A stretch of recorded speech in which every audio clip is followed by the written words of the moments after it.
Hi friends, Jesus with us ಚಾನೆಲ್ಗೆ ನಿಮಗೆ ಮತ್ತೆ ಸ್ವಾಗತ. ದಯವಿಟ್ಟು ವಿಡಿಯೋವನ್ನು ಸ್ಕಿಪ್ ಮಾಡದೆ ಪೂರ್ತಿ ನೋಡಿ ದೇವರ ವಾಕ್ಯವನ್ನು ಸಂಪೂರ್ಣ ತಿಳಿಯುವಿರಿ. ನೀವು ಫಸ್ಟ್ ಟೈಮ್ ನಮ್ಮ ಚಾನೆಲ್ಗೆ ಬಂದಿದ್ದಾರೆ, ದಯವಿಟ್ಟು ಸಬ್ಸ್ಕ್ರೈಬ್ ಮಾಡಿ. ವಿಡಿಯೋವನ್ನು ಲೈಕ್ ಮಾಡಿ, ವಿಡಿಯೋವನ್ನು ನಿಮ್ಮ ಸ್ನೇಹಿತರಿಗೆ ಶೇರ್ ಮಾಡಿ. ನಿಮ್ಮಿಂದ ನಮಗೆ ಹೊಸ ವಿಡಿಯೋ ಮಾಡಲು ಸ್ಫೂರ್ತಿ ಸಿಗುತ್ತದೆ.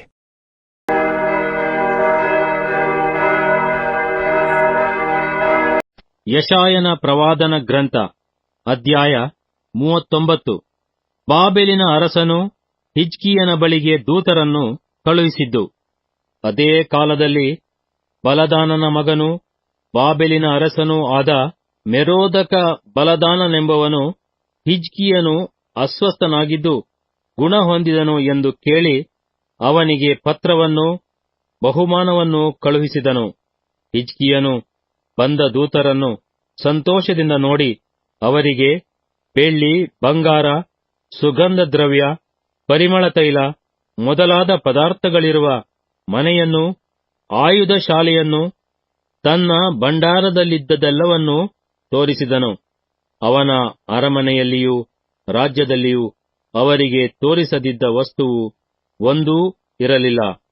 ಆಗ ಪ್ರವಾದಿಯಾದ ಯೆಶಾಯನು ಹಿಜ್ಕೀಯನ ಬಳಿಗೆ ಬಂದು ಅವನನ್ನು ಆ ಮನುಷ್ಯರು ಎಲ್ಲಿಯವರು, ಏನು ಹೇಳಿದರು ಎಂದು ಕೇಳಲು ಅವನು, ಅವರು ಬಹು ದೂರ ದೇಶದಿಂದ ಬಾಬೆಲಿನಿಂದ ನನ್ನ ಬಳಿಗೆ ಬಂದವರು ಎಂದು ಉತ್ತರ ಕೊಟ್ಟನು. ಯೆಶಾಯನು ತಿರುಗಿ ಅವನನ್ನು, ಅವರು ನಿನ್ನ ಅರಮನೆಯಲ್ಲಿ ಏನು ನೋಡಿದರು ಎಂದು ಕೇಳಲು ಅವನು, ಅರಮನೆಯಲ್ಲಿರುವುದೆಲ್ಲವನ್ನೂ ನೋಡಿದರು. ನನ್ನ ಭಂಡಾರದಲ್ಲಿ ನಾನು ಅವರಿಗೆ ತೋರಿಸದಿದ್ದ ವಸ್ತುವು ಒಂದೂ ಇರುವುದಿಲ್ಲ ಅಂದನು. ಆಗ ಅವನು ಹಿಜ್ಕೀಯನಿಗೆ, ಸೇನಾಧೀಶ್ವರನಾದ ಯೆಹೋವನ ಮಾತನ್ನು ಕೇಳು. ಆತನು ನಿನ್ನ ಪೂರ್ವಿಕರ ಕಾಲದಿಂದ ಇಂದಿನವರೆಗೆ ಅರಮನೆಯಲ್ಲಿ ಸಂಗ್ರಹವಾದದ್ದೆಲ್ಲವೂ ಬಾಬೆಲಿಗೆ ಒಯ್ಯಲ್ಪಡುವ ದಿನ ಬರುವುದು, ಇಲ್ಲೇನೂ ಉಳಿಯುವುದಿಲ್ಲ.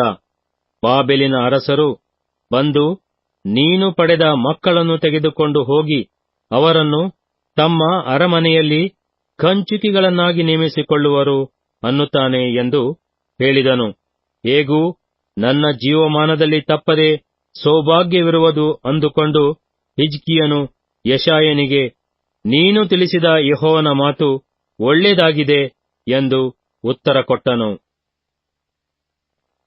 ಯೆಶಾಯನ ಪ್ರವಾದನ ಗ್ರಂಥ ಅಧ್ಯಾಯ 40. ಬಾಬೆಲಿನಲ್ಲಿ ಸೆರೆಯಾದ ಯೆಹೂದ್ಯರಿಗೆ ಉಂಟಾಗುವ ಬಿಡುಗಡೆ. ಯೆಹೋವನು ತನ್ನ ಜನರನ್ನು ರಕ್ಷಿಸಬೇಕೆಂದು ಮಾಡಿರುವ ಸಂಕಲ್ಪ. ಯೆಹೋವನೇ ಸರ್ವಶಕ್ತನಾದ ರಕ್ಷಕನು. ಯೆಹೋವನು ತನ್ನ ಜನರಿಗೆ ಹೇಳಿ ಕಳುಹಿಸುವ ಶುಭ ಸಮಾಚಾರ. ನನ್ನ ಜನರನ್ನು ಸಂತೈಸಿರಿ, ಸಂತೈಸಿರಿ. ಯೆರೂಸಲೇಮಿನ ಸಂಗಡ ಹೃದಯಂಗಮವಾಗಿ ಮಾತಾಡಿರಿ. ಅದಕ್ಕೆ ಗಡು ತೀರಿತು, ವಿಧಿಸಿದ ದೋಷ ಫಲವೆಲ್ಲ ನೆರವೇರಿತು. ಅದರ ಎಲ್ಲಾ ಪಾಪಗಳಿಗೂ ಯೆಹೋವನ ಕೈಯಿಂದ 2ರಷ್ಟು ಶಿಕ್ಷೆಯಾಯಿತು ಎಂದು ಆ ನಗರಿಗೆ ಕೂಗಿ ಹೇಳಿರಿ. ಇದೇ ನಿಮ್ಮ ದೇವರ ಆಜ್ಞೆ. ಇಗೋ, ಒಂದು ವಾಣಿ. ಅರಣ್ಯದಲ್ಲಿ ಯೆಹೋವನ ದಾರಿಯನ್ನು ಸರಿಪಡಿಸಿರಿ. ಅಡವಿಯಲ್ಲಿ ನಮ್ಮ ದೇವರಿಗೆ ರಾಜಮಾರ್ಗವನ್ನು ನೆಟ್ಟಗೆ ಮಾಡಿರಿ.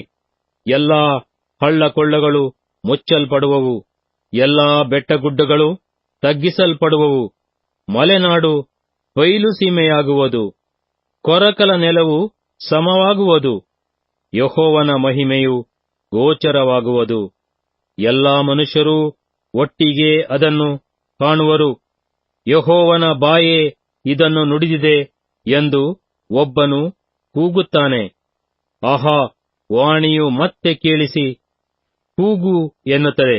ಅದಕ್ಕೆ ನಾನು ಏನು ಕೂಗಲಿ ಎಂದು ಕೇಳಲು, ನರಜಾತಿಯೆಲ್ಲ ಹುಲ್ಲಿನ ಹಾಗಿದೆ, ಅದರ ಲಾವಣ್ಯವೆಲ್ಲ ಅಡವಿಯ ಹೂವಿನಂತಿದೆ. ಯೆಹೋವನ ಶ್ವಾಸವು ಅದರ ಮೇಲೆ ಬೀಸುವುದರಿಂದ ಹುಲ್ಲು ಒಣಗಿ ಹೋಗುವುದು, ಹೂವು ಬಾಡಿ ಹೋಗುವುದು. ಜನವು ಹುಲ್ಲೇ ಹುಲ್ಲು, ಹುಲ್ಲು ಒಣಗಿ ಹೋಗುವುದು, ಹೂವು ಬಾಡಿ ಹೋಗುವುದು. ನಮ್ಮ ದೇವರ ಮಾತೋ ಸದಾಕಾಲವೂ ಇರುವುದು. ಎಂದು ಉತ್ತರವಾಯಿತು. ಶುಭ ಸಮಾಚಾರವನ್ನು ತಿಳಿಸಬಲ್ಲ ಚಿಯೋನೇ, ಉನ್ನತ ಪರ್ವತವನ್ನು ಹತ್ತಿಕೋ. ಸುವರ್ತಮಾನವನ್ನು ಪ್ರಕಟಿಸಬಲ್ಲ ಯೆರೂಸಲೇಮೇ, ನಿನ್ನ ಧ್ವನಿಯನ್ನು ಗಟ್ಟಿಯಾಗಿ ಎತ್ತು. ನಿರ್ಭಯವಾಗಿ ಎತ್ತಿ ಯಹೂದದ ಪಟ್ಟಣಗಳಿಗೆ, ಇಗೋ, ನಿಮ್ಮ ದೇವರು, ಆಹಾ, ಕರ್ತನಾದ ಯೆಹೋವನು ಶೂರನಾಗಿ ಬರುವನು. ತನ್ನ ಭುಜಬಲದಿಂದಲೇ ಆಳುವನು. ಇಗೋ, ಆತನ ಕ್ರಿಯಾಲಾಭವು ಆತನೊಂದಿಗಿದೆ. ಆತನ ಶ್ರಮದ ಫಲವು ಆತನ ಮುಂದಿದೆ. ಆತನು ಕುರುಬನಂತೆ ತನ್ನ ಮಂದೆಯನ್ನು ಮೇಯಿಸುವನು. ಮರಿಗಳನ್ನು ಕೈಯಿಂದ ಕೂಡಿಸಿ ಎದೆಗೆತ್ತಿಕೊಳ್ಳುವನು. ಹಾಲು ಕುಡಿಸುವ ಕುರಿಗಳನ್ನು ಮೆಲ್ಲಗೆ ನಡೆಸುವನು ಎಂದು ಸಾರು. ಯೆಹೋವನ ಅಸಮಾನವಾದ ಮಹಿಮೆ. ಯಾವನು ಸಾಗರ ಸಮುದ್ರಗಳನ್ನು ಸೇರೆಯಿಂದ ಅಳತೆ ಮಾಡಿದನು? ಯಾವನು ಆಕಾಶಮಂಡಲದ ಪರಿಮಾಣವನ್ನು ಗೇಣಿನಿಂದ ನಿರ್ಣಯಿಸಿದನು? ಭೂಲೋಕದ ಮಣ್ಣನ್ನೆಲ್ಲ ಕೊಳಗಕ್ಕೆ ತುಂಬಿದವನು ಯಾರು? ಬೆಟ್ಟಗಳನ್ನು ತ್ರಾಸಿನಿಂದಲೂ ಗುಡ್ಡಗಳನ್ನು ತಕ್ಕಡಿಯಿಂದಲೂ ತೂಗಿದವನು ಯಾರು? ಯೆಹೋವನ ಆತ್ಮಕ್ಕೆ ಯಾವನು ವಿಧಿಯನ್ನು ನೇಮಿಸಿದನು? ಯಾವನು ಆಲೋಚನಾಕರ್ತನಾಗಿ ಆತನಿಗೆ ಉಪದೇಶಿಸಿದನು? ಆತನು ಯಾವನ ಆಲೋಚನೆಯನ್ನು ಕೇಳಿದನು? ಯಾವನು ಆತನಿಗೆ ಬುದ್ಧಿ ಕಲಿಸಿ ಆತನನ್ನು ನ್ಯಾಯ ಮಾರ್ಗದಲ್ಲಿ ನಡೆಯಿಸಿದನು? ಯಾವನು ಆತನಿಗೆ ಜ್ಞಾನವನ್ನು ಬೋಧಿಸಿ ವಿವೇಕ ಮಾರ್ಗವನ್ನು ತೋರಿಸಿದನು? ಆಹಾ, ಆತನ ಗಣನೆಯಲ್ಲಿ ಜನಾಂಗಗಳು ಕಪಿಲೆಯೆಂದುದುರುವ ತುಂತುರಿನಂತೆಯೂ ತ್ರಾಸಿನ ತಟ್ಟೆಯ ಧೂಳಿನ ಹಾಗೂ ಇರುತ್ತವೆ. ಇಗೋ, ದ್ವೀಪಗಳನ್ನು ಅಣುರೇಣುವಿನಂತೆ ಎತ್ತುತ್ತಾನೆ. ಆತನಿಗರ್ಪಿಸತಕ್ಕ ಹೋಮಕ್ಕೆ ಲೆಬನೋನಿನ ಪಶುಗಳು ಸಾಲವು. ಅಲ್ಲಿನ ವನವು ಸಮಿತ್ತಿಗೆ ಸಾಲದು. ಸಕಲ ಜನಾಂಗಗಳು ಆತನ ದೃಷ್ಟಿಯಲ್ಲಿ ಏನೂ ಇಲ್ಲದಂತಿವೆ. ಅವು ಆತನ ಎಣಿಕೆಯಲ್ಲಿ ಶುದ್ಧ ಶೂನ್ಯವೇ. ಹೀಗಿರಲು ದೇವರನ್ನು ಯಾರಿಗೆ ಹೋಲಿಸಿರಿ? ಯಾವ ರೂಪವನ್ನು ಆತನಿಗೆ ಸಮಮಾಡಿರಿ? ವಿಗ್ರಹವಾದರೋ ಶಿಲ್ಪಿಯು ಅದನ್ನು ಎರಕ ಹೊಯ್ಯುವನು. ಅಕ್ಕಸಾಲಿಗನು ಅದಕ್ಕೆ ಚಿನ್ನದ ಕವಚವನ್ನು ಬಡಿದು ಬೆಳ್ಳಿಯ ಸರಪಣಿಗಳನ್ನು ಮಾಡುವನು. ಇಂಥದನ್ನು ದೇವರಿಗೆ ಕಾಣಿಕೆಯನ್ನಾಗಿ ಪ್ರತಿಷ್ಠಿಸಿಕೊಳ್ಳಲಾರದ ಬಡವನು ಕುಳಿತು ಹೋಗದ ಮರವನ್ನು ಹುಡುಕಿ ಅಲುಗದ ವಿಗ್ರಹವನ್ನು ಮಾಡಿಸಲು ಕುಶಲನನ್ನು ವಿಚಾರಿಸಿಕೊಳ್ಳುವನು. ನಿಮಗೆ ತಿಳಿದಿಲ್ಲವೋ? ನೀವು ಕೇಳಲಿಲ್ಲವೋ? ಆದಿಯಿಂದ ನಿಮಗೆ ಉಪದೇಶವಾಗಿ ಬಂದಿಲ್ಲವೋ? ಭೂಮಿಯು ಸ್ಥಾಪಿತವಾದಂದಿನಿಂದ ನೀವು ಗ್ರಹಿಸುತ್ತಿಲ್ಲವೋ? ಭೂಮಂಡಲ ನಿವಾಸಿಗಳು ಮಿಡತೆಗಳಂತೆ ಸಣ್ಣಗೆ ಕಾಣಿಸುವಷ್ಟು ಉನ್ನತವಾದ ಆಕಾಶದಲ್ಲಿ ಆತನು ಆಸೀನನಾಗಿದ್ದಾನೆ. ಆಕಾಶಮಂಡಲವನ್ನು ನವರು ಬಟ್ಟೆಯಂತೆ ಹರಡಿ ನಿವಾಸದ ಗುಡಾರದಂತೆ ಎತ್ತಿ ಕಟ್ಟಿದ್ದಾನೆ.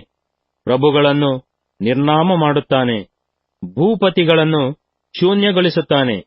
ಇವರು ನೆಡಲ್ಪಟ್ಟ ಕೂಡಲೇ ಬಿತ್ತಲ್ಪಟ್ಟ ಕ್ಷಣವೇ ಇವರ ಸಂತಾನವು ಭೂಮಿಯಲ್ಲಿ ಬೇರೂರಿದಾಗಲೇ ಆತನ ಶ್ವಾಸದಿಂದ ಬಾಡುವರು. ಬಿರುಗಾಳಿಯು ಇವರನ್ನು ಒಣ ಹುಲ್ಲಿನಂತೆ ಬಡಿದುಕೊಂಡು ಹೋಗುವುದು. ಹೀಗಿರಲು ನನ್ನನ್ನು ಯಾರಿಗೆ ಹೋಲಿಸಿ ಸರಿಸಮಾನ ಮಾಡುತ್ತೀರಿ ಎಂದು ಸದಮಲ ಸ್ವಾಮಿಯು ಕೇಳುತ್ತಾನೆ. ನಿಮ್ಮ ಕಣ್ಣುಗಳನ್ನು ಮೇಲಕ್ಕೆತ್ತಿಕೊಂಡು ನೋಡಿರಿ. ಈ ನಕ್ಷತ್ರಗಳನ್ನು ಸೃಷ್ಟಿಸಿದಾತನು ಯಾರು? ಈ ಸೈನ್ಯವನ್ನು ಲೆಕ್ಕಕ್ಕೆ ಸರಿಯಾಗಿ ಮುಂದರಿಸುತ್ತಾನಲ್ಲ. ಎಲ್ಲವನ್ನೂ ಹೆಸರೆತ್ತಿ ಕರೆಯುತ್ತಾನೆ. ಆತನು ಅತಿ ಬಲಾಢ್ಯನೂ ಮಹಾಶಕ್ತನೂ ಆಗಿರುವುದರಿಂದ ಅವುಗಳೊಳಗೆ ಒಂದೂ ಕಡಿಮೆಯಾಗದು. ಯೆಹೋವನು ಬಳಲಿದವರನ್ನು ಬಲಪಡಿಸುವುದು. ಯಾಕೋಬೇ, ಇಸ್ರಾಯೇಲೇ, ನನ್ನ ಮಾರ್ಗವು ಯೆಹೋವನಿಗೆ ಮರೆಯಾಗಿದೆ. ನನಗೆ ಸಿಕ್ಕಬೇಕಾದ ನ್ಯಾಯವು ನನ್ನ ದೇವರ ಲಕ್ಷ್ಯಕ್ಕೆ ಬಿದ್ದಿಲ್ಲವಲ್ಲ ಎಂದು ಏಕೆ ಅಂದುಕೊಳ್ಳುತ್ತೀ? ನೀನು ಗ್ರಹಿಸಲಿಲ್ಲವೋ? ಕೇಳಲಿಲ್ಲವೋ? ಯೆಹೋವನು ನಿರಂತರ ದೇವರು, ಭೂಮಿಯ ಕಟ್ಟ ಕಡೆಗಳನ್ನು ನಿರ್ಮಿಸಿದವನು ಆಗಿದ್ದಾನೆ. ಆತನು ದಣಿದು ಬಳಲುವುದಿಲ್ಲ. ಆತನ ವಿವೇಕವು ಪರಿಶೋಧನೆಗೆ ಅಗಮ್ಯ. ಸೋತವನಿಗೆ ತ್ರಾಣವನ್ನು ಅನುಗ್ರಹಿಸಿ ನಿರ್ಬಲನಿಗೆ ಬಹುಬಲವನ್ನು ದಯಪಾಲಿಸುತ್ತಾನೆ. ಯುವಕರು ದಣಿದು ಬಳಲುವರು, ತರುಣರು ಸೊರಗಿ ಮುಗ್ಗರಿಸುವರು. ಯೆಹೋವನನ್ನು ನಿರೀಕ್ಷಿಸುವವರೋ ಹೊಸ ಬಲವನ್ನು ಹೊಂದುವರು. ಹದ್ದುಗಳಂತೆ ರೆಕ್ಕೆಗಳನ್ನು ಚಾಚಿಕೊಂಡು ಏರುವರು. ಓಡಿ ದಣಿಯರು, ನಡೆದು ಬಳಲರು.